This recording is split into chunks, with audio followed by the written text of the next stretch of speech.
आज की इस वीडियो में हम जानेंगे मार्शल आर्ट के बाप कहे जाने वाले ब्रूस ली की मौत कैसे हुई थी। आखिर क्या हुआ था ब्रूस ली के साथ कि मात्र 32 वर्ष की इतनी कम उम्र में मौत के मुंह में जाना पड़ा। ब्रूस ली एक ऐसे मार्शल आर्टिस्ट थे जिसकी रफ्तार को पकड़ने के लिए स्लो मोशन में वीडियो बनाई जाती थी। जितना ब्रूस ली का नाम मशहूर था उतना ही ब्रूस ली की मौत से जुड़ी हुई बातें मशहूर हैं, जिनके बारे में जानने के बाद आपके भी होश उड़ जाएंगे। जानने के लिए वीडियो को एंड तक जरूर देखें। जैसा कि हम सब जानते हैं कि ब्रूस ली इतने बड़े मार्शल आर्टिस्ट रहे हैं जिनकी रफ्तार कैमरा भी पकड़ नहीं पाता था। इनके द्वारा फिल्माए गए वीडियोस को स्लो मोशन में देखा जाता था। ब्रूस ली हर रोज 5000 पंच मारते हुए अभ्यास करते थे। ब्रूस ली ने मात्र 11 सेकंड में अपने ओपोनेंट को 15 पंच और एक जोरदार किक मारकर ढेर कर दिया था। वैसे तो ब्रूस ली के दुनिया भर में करोड़ों फैंस रहे हैं, लेकिन क्या आपको मालूम है कि ब्रूस ली खुद भारत के गामा पहलवान के बहुत बड़े फैन रहे हैं। कहा जाता है कि गामा पहलवान अपनी पूरी जिंदगी में कभी किसी से नहीं हारे और ब्रूस ली को गामा पहलवान की यह खूबी काफी पसंद थी। ब्रूस ली खुद अपनी जिंदगी में मात्र एक फाइट हारे थे। ब्रूस ली के जीवन की शुरुआत 27 नवंबर 1940 में चाइना के होम टाउन में मौजूद एक चाइनीज हॉस्पिटल से हुई थी।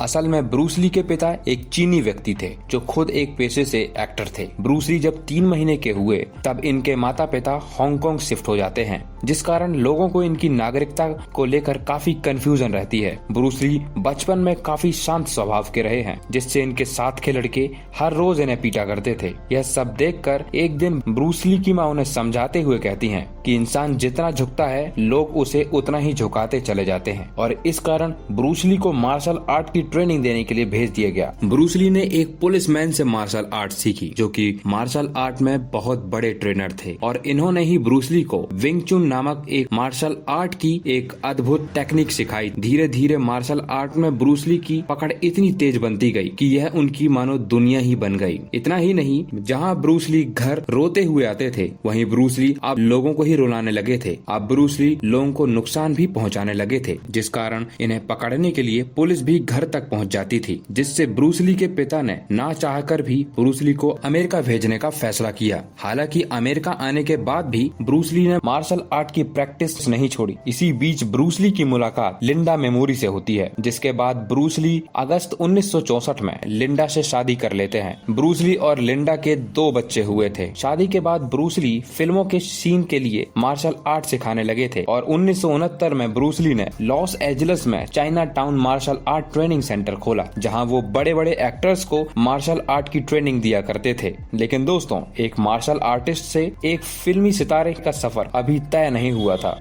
क्योंकि जब ब्रूस ली ने मार्शल आर्ट सिखाना शुरू किया था उससे पहले ही जैकमैन इस काम में लगे हुए थे, और ज्यादातर फिल्मी सितारे जैकमैन से ही मार्शल आर्ट सीखने जाते थे। जब ब्रूस ली ने अपना स्कूल खोला तब जैकमैन ने उन्हें फाइट के लिए चैलेंज कर दिया, और इनकी लड़ाई में ब्रूस ली ने जैकमैन को मात्र 1.5 मिनट में ढेर कर दिया था, और यहीं से ब्रूस ली का नाम मार्शल आर्ट की दुनिया में छा गया। जिसके बाद ब्रूस ली ने मार्लो फिल्म में हेल्पिंग एक्टर के तौर पर काम किया। साल 1971 में Bruce Lee Big Boss film में दिखाई दिए। यह एक चाइनीज मूवी थी जिसमें ब्रूस ली ने लीड रोल किया था। इस फिल्म के कारण ब्रूस ली पूरी दुनिया में प्रसिद्ध हो गए थे। यहीं से ब्रूस ली का मार्शल आर्टिस्ट से फिल्मी एक्टर बनने का सफर शुरू हो जाता है, और साथ ही साथ यहीं से ब्रूस ली को नशीली दवाइयों का शौक भी पैदा हो गया। वो जरूरत से ज्यादा मार्शल आर्ट करते थे, जिस कारण ब्रूस ली दवाओं का सेवन करते थे और अपने शरीर को बिना आराम दिए लगातार प्रैक्टिस करते थे, और उसी के चलते वह अंदर से खोखले होते चले गए, क्योंकि बिना आराम के प्रैक्टिस करने से और दवाइयों के लगातार सेवन से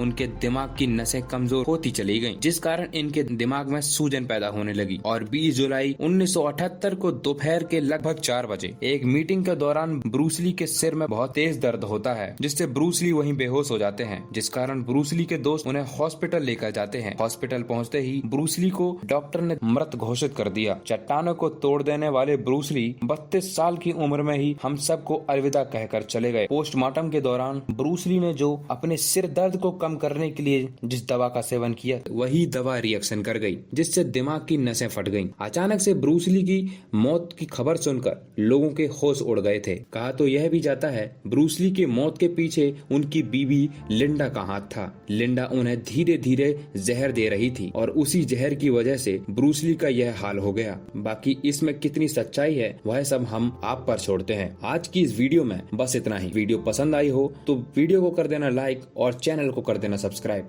धन्यवाद।